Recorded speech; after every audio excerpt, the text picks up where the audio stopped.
Have you ever noticed when you look up Irish tax back, you're met with a bunch of sponsored results, and it takes a bit of a scroll before you actually reach anything from revenue, which is the Irish Tax Services.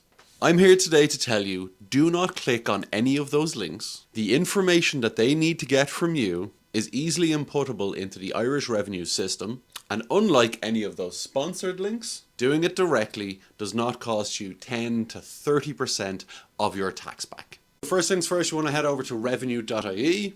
That is the official revenue site that does not charge you a penny to claim your tax back. Right up in the top right hand corner of the screen there, you can click on My Account. Set up a My Account very quickly through the mygov.ie, and if you have something like a driver's license, you can register using that. Once you're in My Account, you can click on Review Your Tax for the previous 4 years. So I'm recording this in 2025. I can't claim back any expenses until 2026 for 2025, but I can go back the last 4 years, meaning 2024, 2023, 2022, and 2021.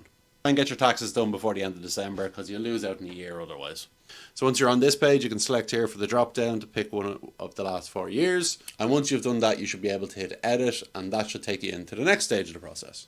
In the completing your income tax section, if you scroll down to the very bottom, obviously read all of this, ensure you have everything to hand, and click next. That'll bring you into the main page, which will show you through your details. So under the personal details, the things like your PPS number, your name, your address, just double check that all of that is still correct. Two things that I would say to keep in mind. If you have had any children within the year, or if your marital status has changed, then make sure that you update that in your My Revenue, as it could have an impact on your tax credits. Next thing to keep in mind is your bank details. This is a warning. If you have used one of the tax back companies in the past, please double check that the account details that are on file are your own. Because what usually happens is the tax back company put in theirs in the hopes that you don't notice, the money goes to their account and then they're able to charge you their percentage. They're predatory, that's why I don't like them, and it's why I'm making this video. The next page will be your PAYE income. So this is any job or jobs you may have had throughout the year, the income from which you received, as well as the tax which you have paid. The next page is then your non-PAYE income. So this is where you can add in any additional income that you may have earned within the year. That could include things like dividends on any investments that you might have. It could be any foreign income that you might be earning. It could be any rental properties that you might be letting out. So if you are making money, I can assure you the government want to tax it, and it will be somewhere in these lists. If you have received any kind of support from the Department of Social Protection, it should also be listed at the bottom. If it's not, you should be able to add it in the top bracket there, which is Department of Social Protection.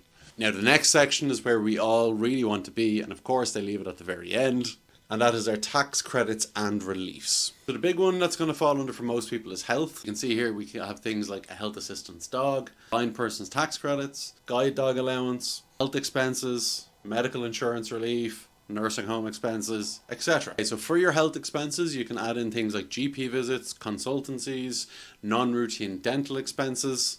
However, if you have received any money back for these from the likes of health insurance, you also have to include it here, and you won't get any relief on that money. But you and your family section then is where you could also pick up some more relief. Maybe you're renting a room. There's a new rent tax credit, which I believe was introduced in 2023. And there's also tuition fees, employing a carer. The Your Job section is also a good one to find some hidden little reliefs. Flat rate expenses is a really good one, and as you can see here, there's everything from the likes of actors, engineers, builders, horse racing, journalism, motor repair, hospitality, things like that. This other credit section, however, I think that if you are going to be eligible for any of these tax credits, you will probably be aware of it from being a part of it. On the last page there is just a declaration to run over, make sure everything is there. Click your declaration at the bottom and send it off. Right, so the one thing that you do need to keep in mind when it comes to your tax back, on the relief stuff, if you're putting in, say, €200 worth of medical expenses, that does not mean you're going to get €200 back. That €200 is essentially taken off the total amount of money you have earned, and then your tax is going to be based on the amount left over. If you earn, say, €20,000 per year, and you had €200 in medical expenses, you will end up only paying certain taxes, on the 19,800 that remains after you take the 200 from the 20,000. This is just the very basics, but I do encourage everybody to go through and look and see what relief you might be entitled to, because at the end of the day, the government will be very quick to take their money off of you.